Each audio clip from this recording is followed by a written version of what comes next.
ಕನಿಷ್ಠ ಇದು ಏನು ಎಣಸಕ್ಕೆ ಬರಲ್ಲ, ಏನು ಹೇಳೋದು ಅಂದಾಜು ಹೇಳ್ಬೇಕಪ್ಪ ಅಂದ್ರೆ 4-5 ಆಗತ್ತೆ ಅನ್ಸಕತ್ತದ. ಹೌದೌದ್ರಿ.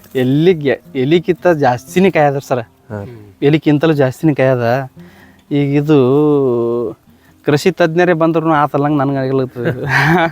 ನಮ್ಮ ಕರ್ನಾಟಕದ ಒಟ್ಟು ಮಂದಿ ಕೃಷಿ ತಜ್ಞರನ್ನು ಬರ್ಬೇಕು, ಅವ್ರ ಗಮನಕ್ಕೆ ಅವ್ರಿಗೆ ಏನು ಗೊತ್ತೇ ಆಗಲ್ಲ ಅನಿಸ್ತದ ನನಗೆ. ಅವ್ರದ್ದು ನೋಡಿದ್ರೆ ಒಳಗೆ ತಲೆ ಕೆಡ್ಲತ್ತ ನಮ್ಗೆ. ನೋಡ್ರಿ ಇಲ್ಲಿ ಅಲ್ಲಿ ಒಂದು ಸ್ವಲ್ಪನೂ ಗ್ಯಾಪ್ ಇಲ್ಲ, ಕಾಯಿ ಎಲೆಕ್ಕಿಂತ ಕಾಯಿನೇ ಜಾಸ್ತಿ ಕಾಣತ್ತವ್ರಿ. ನೋಡ್ರಿ ಮೇಲಿಂದ ಅಡಿಯಿಂದ ಮುಡಿವರೆಗೂ ಸೇಮ್ ಒಂದೇ ಥರ ಕಾಯಿ ಅದಾವ್ರಿ. ನೋಡ್ರಿ ಇಲ್ಲಿ ಈ ಕಡೆ ಇದು ವರ್ಷಿಗೆ ನಾವು 4ರಿಂದ 5 ಡಾಗ 6 ಡಾಗ ಹರಿಬೇಕು ಒಂದು ಗಿಡಕ್ಕಪ್ಪ ಅಂದ್ರೆ. ಇದನ್ನು ನಾವು ಸರ್ಕಾರಕ್ಕೆ ಅಂತ ಮತ್ತು ಇದು ಔಷಧ ಸ್ಪ್ರೇ ಮಾಡಿದ್ರೆ ಕರೆಕ್ಟ್ 5ರಿಂದ 6 ಡಾಗ ಆಯ್ತು. ಈಗ ಜನವರಿಯಿಂದೇ ಈಗ 500 ಗಿಡದೊಳಗೆ ಒಂದು 1800 ಡಾಗ ಹೋಗ್ಯಾವ. ಈಗ ಜನವರಿಯಿಂದ 6 ತಿಂಗಳದಾಗೆ 6 ತಿಂಗಳದಾಗ 1800 ಡಾಗ ಹೋಗ್ಯಾವ.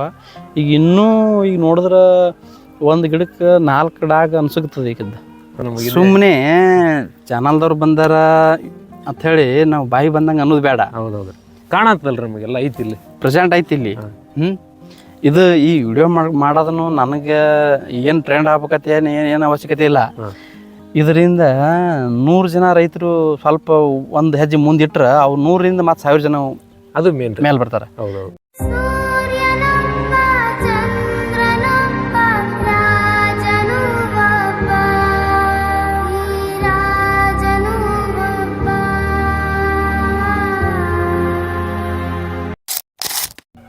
ಸರ್, ಈಗ ನಾವು ಒಂದು ಕ್ರಮವಾಗಿ ಹೊಂಟಿದ್ದೀವಿ ರೀ. ಈಗ ಸಸಿ ಯಾವ ರೀತಿ ಆಯ್ಕೆ ಮಾಡ್ಬೇಕಂತೇಳಿ ನಮ್ಮ ಸರ್ ತಿಳಿಸ್ಕೊಟ್ರು.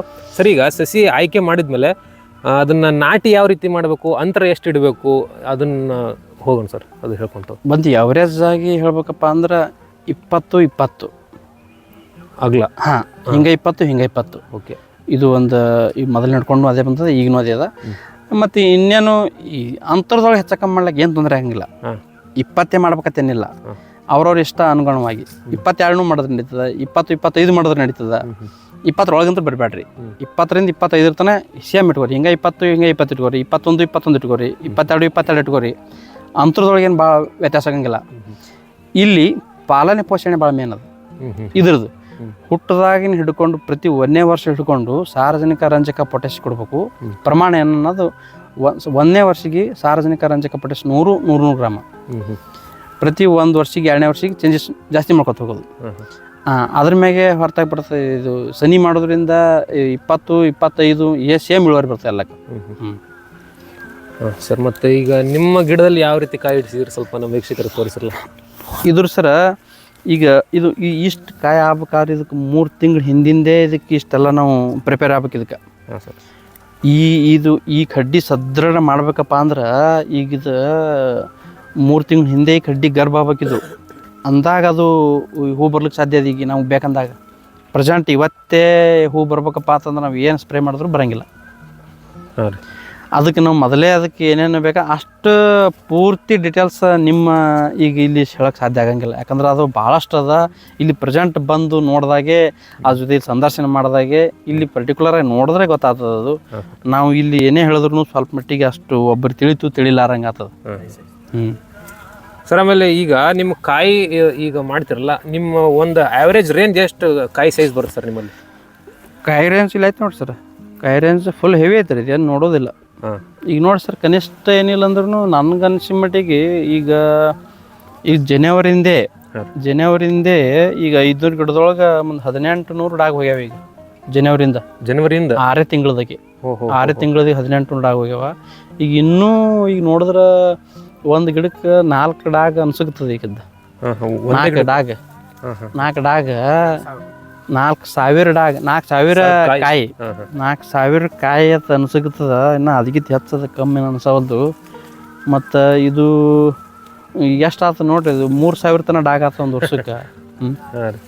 ಇದು ಒಳ್ಳೆ ಬರೀ ಒಂದು 1200-1300 ರೇಟ್ ಇಟ್ಟೆ ಯಾವ್ರೇಜ್ ಸಿಕ್ಕರೂ ಇದು 30ರಿಂದ 40 ಲಕ್ಷ ಆಗ್ತದೆ ಸರ್. ಹೌದೌದು, ಅಂದರೆ ಸಿಕ್ಕಾಪಟ್ಟೆ ಕಾಯಿ ಆಗ್ಬಿಟ್ಟವ್ರಿ ಒಂದು ಗಿಡದಲ್ರಿ.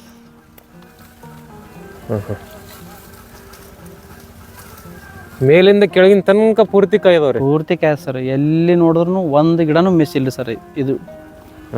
ಬರ್ರಿ ಸರ್, ಹಂಗೆ ಮುಂದೆ ಹೋಗೋಣ. ಇದಕ್ಕೆ ಅಗತಿ ಚಾಟ್ನಿ ಯಾವ ರೀತಿ ಮಾಡ್ತೀರಿ ಸರ್ ನೀವೆಲ್ಲ? ಅಗತಿ ಚಾಟ್ನಿ ಹಾಕ್ತಾರೆ ಸರ್, ಅಗತಿನೇ ಮಾಡಲ್ಲ ಬಿಟ್ಟಿದ್ದೀವಿ ಸರ್, ಈಗ ಅಗತಿನೇ ಮಾಡೋದು. ಇಲ್ಲಿ ಇದಕ್ಕೆ ಯಾವ ರೀತಿ ಗೊಬ್ಬರ ಹಾಕಿದ್ರಿ ಸರ್ ಇಲ್ಲಿ? ಇದು ನೋಡಿ ಸರ್,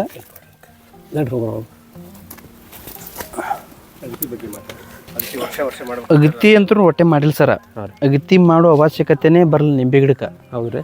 ಹಾಂ, ಈಗ ಕೊಟ್ಟಿ ಗೊಬ್ಬರ ಶಿಫಾರಸು ಮಾಡಿದ ಪ್ರಮಾಣ 10 ಬಿಟ್ಟು ಹಾಕಿವಿ. ಅದು ಹಾಕಲಿಲ್ಲ ಅಂದ್ರೂ ಇಟ್ಟು ಕೆಲಸ ಮಾಡ್ತದ. ಇದು ಸುಮ್ಮ ನಮ್ಮ ಸಮಾಧಾನಗೋಸ್ಕರ ಹಾಕದಂಗೆ ಅದೇ ಇದು ಕೊಟ್ಟಿ ಗೊಬ್ಬರ. ಕೊಟ್ಟಿ ಗೊಬ್ಬರಕ್ಕಿಂತಲೂ ಪ್ರಾಮುಖ್ಯತೆ ಸರ್ಕಾರಕ್ಕೆ ಅಂತ ಮತ್ತು ಇನ್ನು ಎಣ್ಣೆ ಒಳಗದ ಮೇನ್ ಇದನ್ನೂ ಇರಲಿ. ಆದರೆ ಇದ್ರ ಮ್ಯಾಗೆ ಬರೀ ನಾವು ನಂಬ್ಕೊಂಡು ಕೂತ್ರೆ ಕೆಲಸ ಮಾಡೋಂಗಿಲ್ಲ. 100%, 100ಕ್ಕೆ 90% ಮಾಡೋದು ಕೆಲಸ ಸರ್ಕಾರಕ್ಕೆ ಅಂತ ಮೇಲೆ ಔಷಧ ಮ್ಯಾಗ ಕೆಲಸ ಮಾಡ್ತದೆ. ಔಷಧನೂ ಭಾಳ ಪ್ರಾಮುಖ್ಯತೆ ಐತಿ. 100ಕ್ಕೆ 99 ಔಷಧದ ಕೆಲಸ ಅದ ಮೇನ್.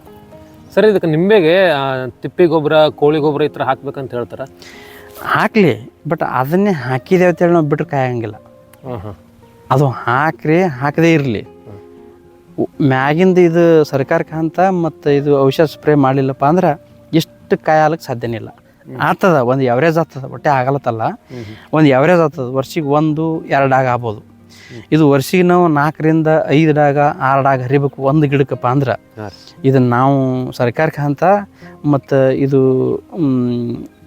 ಔಷಧ ಸ್ಪ್ರೇ ಮಾಡಿದ್ರೆ ಕರೆಕ್ಟ್ 5ರಿಂದ 6 ಡಾಗ್ ಆಯ್ತದೆ. ಈ ಕೊಟ್ಟಿ ಗೊಬ್ಬರ ಬೆಷ್ಟೇ ಹಾಕಿಬಿಟ್ರೆ ಆಗಂಗಿಲ್ಲ. ಅಷ್ಟು ಆಗ್ತದೆ, ಒಂದು ಎವರೇಜಾಗಿ ಆಗ್ತದೆ, 1-2 ಡಾಗ್ ಆಗ್ತದೆ ಅಷ್ಟೇ.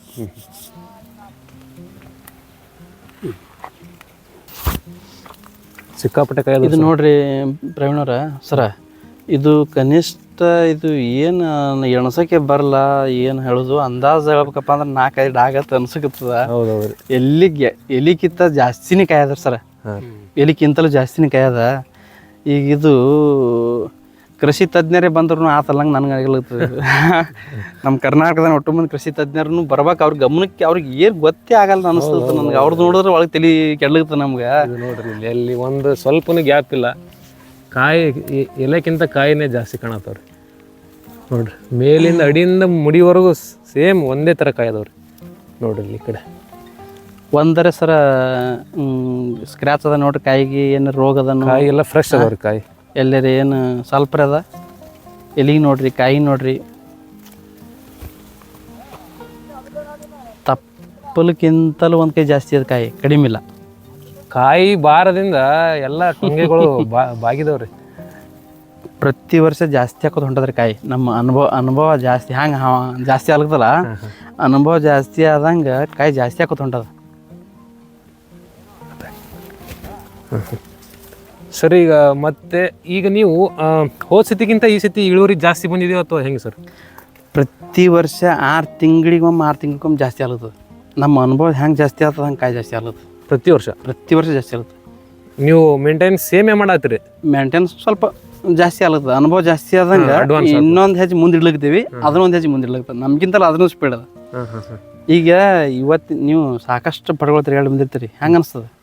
ನಾವು ಈ ಥರ ನೋಡಿದ್ರಲ್ಲಿ ಎಲ್ಲಿ ಇದಾಗಿಲ್ಲ ನಮಗೆ. ಸುಮ್ಮನೆ ಚಾನಲ್ದವ್ರು ಬಂದಾರ ಅಂಥೇಳಿ ನಾವು ಬಾಯಿ ಬಂದಂಗೆ ಅನ್ನೋದು ಬೇಡ. ಹೌದೌದು, ಕಾಣತ್ತಲ್ರಿ ನಮಗೆಲ್ಲ ಐತಿ, ಇಲ್ಲಿ ಪ್ರೆಸೆಂಟ್ ಐತಿ ಇಲ್ಲಿ. ಇದು ಈ ವಿಡಿಯೋ ಮಾಡೋದನ್ನು ನನಗೆ ಏನು ಟ್ರೆಂಡ್ ಆಗ್ಬೇಕತ್ತೆ ಏನು ಅವಶ್ಯಕತೆ ಇಲ್ಲ. ಇದರಿಂದ 100 ಜನ ರೈತರು ಸ್ವಲ್ಪ ಒಂದು ಹೆಜ್ಜೆ ಮುಂದಿಟ್ರೆ ಅವ್ರು 100ರಿಂದ ಮತ್ತು 1000 ಜನ ಅದು ಮೇಲೆ ಬರ್ತಾರೆ. ಇವತ್ತು ಪರಿಸ್ಥಿತಿ ಹೆಂಗದಪ್ಪ ಅಂದ್ರೆ ಈ ಪಿಳ್ಳೆ ಹೊಲನಂಗೆ ಆಗ್ಬಿಟ್ಟದ, ಒಕ್ಕಲ್ತನ ಪಿಳ್ಳೆ. ಇದು ಎಂಥ ಫೀಲ್ಡ್ ಅದಪ್ಪ ಅಂದ್ರೆ ಇದು ಭಗವಂತನೇ ನಮಗಿದು ಇದು ಇದು ಇದು ಕೊಟ್ಟಂಗಿದು. ಆದಿ ಕಾಲದಿಂದ ಐತಲ್ರಿ ಇದು. ಇಲ್ಲ, ಇಂಥ ಫೀಲ್ಡ್ ಎಲ್ಲಿ ಸಿಗಂಗಿಲ್ಲ, ಯಾರ್ದು ಟೆಸ್ಸರ್ ಇಲ್ಲ. ಇದು ನಮ್ಮಷ್ಟು ನಾವು ಸ್ವಂತ ಮಾಡ್ಕೋಬಹುದು. ರಾಜರ್ರಿ ಈಗ ನೋಡ್ರಿ, ಒಂದು ತಿಂಗಳಿಗೆ 3-4 ಲಕ್ಷ ರೂಪಾಯಿ ಇನ್ಕಮ್ ಬರ್ತದಪ್ಪ ಅಂದ್ರೆ ಸಣ್ಣ ಮಾತು ಏನದನು? ತಾಯಿ ತಂದಿ ಜೊತೆನೆ ಇದ್ಕೊಂಡು ಈಗ ಬೆಂಗಳೂರು ಅಂತಲ್ಲಿ ಒಂದು ಈಗ ಸಾಮಾನ್ಯ ಈಗ ನನ್ನ ಮನಸ್ಸಿನಂದು ಹೇಳ್ತೀನಿ ನಿಮ್ಗೆ, ಪೇಸ್ ಆಗ್ಬೇಕಂತ ಮೊದಲಿಂದ ಆಸೆ ಇತ್ತು, ಇಲ್ಲತ್ತಲ್ಲ. ಯಾಕಂದ್ರೆ ಪೇಸ್ ಆಗ್ಬೇಕಂತ ಆಸೆ ಇತ್ತು ನಂದು. ಮೂಲ ಬೇರೆ ಏನು ಬೇಕಾಗಿಲ್ಲ, ಪೇಸ್ ಅಭಿನ ಆಗ್ಬೇಕಂತ ಆಸೆ ಇತ್ತು. ಬೆಂಗಳೂರು ಅಂತಲ್ಲಿ ಬೇಡ, ಬೇರೆ ಹೊರ ರಾಜ್ಯದಾಗೂ ಎಲ್ಲಿ ಡ್ಯೂಟಿ ಆಗ್ತಾರಲ್ಲಿ ಹೋಗಬೇಕು. ಬೆಂಗಳೂರಿಗೆ ಬೇಡ, ಮುಂಬೈಗೆ ನಮ್ಮದು ನೌಕರಿ ಅಂತ ತಿಳ್ಕೊ. ತಾಯಿ ತಂದಿಲ್ಲಿ ಲಾಸಂಗಿ ಒಳಗೆ ಬಿಟ್ಟು ಅಲ್ಲಿ ನೌಕರಿ ಮಾಡ್ತೀರಿ, 1 ಲಕ್ಷ ರೂಪಾಯಿ ಸಂಬಳ ಕೊಟ್ರಪ್ಪ ಅಂದ್ರೆ ನನಗೆ ಬರೋಟಲ್ಲ. ಇಲ್ಲಿ 4 ಲಕ್ಷ ಬರ್ಲತ್ತದ ಅಂದ್ರೂ ಇನ್ನೂ ಬೇಕತ್ತ ಇನ್ನೂ ತಲೆ ಕೆಡ್ಸ್ಕೊಳ್ತಿದ್ದೇವೆ. ಇನ್ನೂ ಹೊಸ ಹೊಸ ಅಧ್ಯಾಯ ಮಾಡಕ್ತೀವಿ, ಇನ್ನೂ ಜಾಸ್ತಿ ಮಾಡ್ಬೇಕಂತ ಹೇಳಿ ಅಂದಾಗ 1 ಲಕ್ಷ ರೂಪಾಯಿ ಕಾಲಾಗ ಹೆಣ್ಣು ಮಕ್ಕಳು ತಾಯಿ ತಂದೆ ಬಿಟ್ಟು ಅಲ್ಲಿ ಹೋದ್ರೆ ಮುಂದೆ ಇಲ್ಲಿ ವ್ಯವಸ್ಥೆ ಹೆಂಗೆ? ನಮ್ಮ ಹುಟ್ಟಿಸಿದವ್ರ ಜೊತೆನೆ ನಾವು ಸಾಯು ಪರ್ಯಂತ ಇದೆಯಪ್ಪ, ಅದಕ್ಕಿಂತ ಸಂತೋಷ ಮತ್ತೇನದಿಲ್ಲಿ. ಎಲ್ಲಕ್ಕಿಂತ ಸಂತೋಷ ಅದು. ಮತ್ತು ಇನ್ನೊಂದು ಇಂಥ ನಿಸರ್ಗ ನಮ್ಮ ತೋಟದ ಸಿಕ್ಕಂಥದ್ದು ನಿಸರ್ಗ, ಒಳ್ಳೆ ನಿಸರ್ಗ ಎಲ್ಲಿ ಸಿಗಂಗಿಲ್ಲ. ಇಂಥ ಶುದ್ಧ ನೀರ, ಇಂಥ ಶುದ್ಧ ವಾತಾವರಣ ಎಲ್ಲಿ ಸಿಗಂಗಿಲ್ಲ. ಇದು ಎಂಥದ್ದು ವಾತಾವರಣಪ್ಪ, ಎಂಥ ಶುದ್ಧ ಕುಡಿಯುವ ನೀರಪ್ಪ ಅಂದ್ರೆ ಯಾವ ಪ್ರಧಾನಮಂತ್ರಿನೂ ನೀರು ಸಿಗಂಗಿಲ್ಲ. ಎಲ್ಲ ಪ್ರಧಾನಮಂತ್ರಿ ಅಂದ್ರೆ ಫಿಲ್ಟರ್ ನೀರು ಕುಡಿಬೇಕು. ಅಂಥ ಒಳ್ಳೆ ನೀರ, ಗಾಳಿ, ಬೆಳಕು ಇಲ್ಲಿ ಇಟ್ಕೋ, ಇಲ್ಲೇ ತಾಯಿ ತಂದೆ ಜೊತೆ ಇದ್ಕೊಂಡು ವರ್ಷಿಗಲ್ಲ ತಿಂಗಳಿಗೆ 3-4 ಲಕ್ಷ ರೂಪಾಯಿ ಆದಾಯ ತೊಗೋಬೇಕಾದ್ರೆ ಮತ್ತು ಇಂಥದ್ದು ಬಿಟ್ಟು ನಾವು ಮತ್ತೆಲ್ಲಿ ಹೋಗೋದು? ಇಲ್ಲಿ ಸ್ವಲ್ಪ ಯಾವುದೇ ಒಂದು ಬೆಳೆ ಮಾಡ್ಬೇಕಾದ್ರೆ ಮೊದಲು ಅದರದ್ದೇ ಆದಂಥದ್ದು ಒಂದು ನಾವು ಅಧ್ಯಯನ ಮಾಡಬೇಕು. ಒಮ್ಮೆ ಒಬ್ಬರು ಈ ಥರ ಮಾಡ್ರಪ್ಪ ಅಂತೇಳಿ ನಾವು ಒಮ್ಮೆ ನಿರ್ಣಯಕ್ಕೆ ಬರಬಾರ್ದು. ಅದ್ರ ಹಿಂದೆ ಫಸ್ಟ್ ಹಿಡ್ಕೊಂಡು ಏನದ ಅಂತದ್ದು ಅದೆಲ್ಲ ಸಾರವಾಗಿ ತಿಳ್ಕೊಬೇಕು.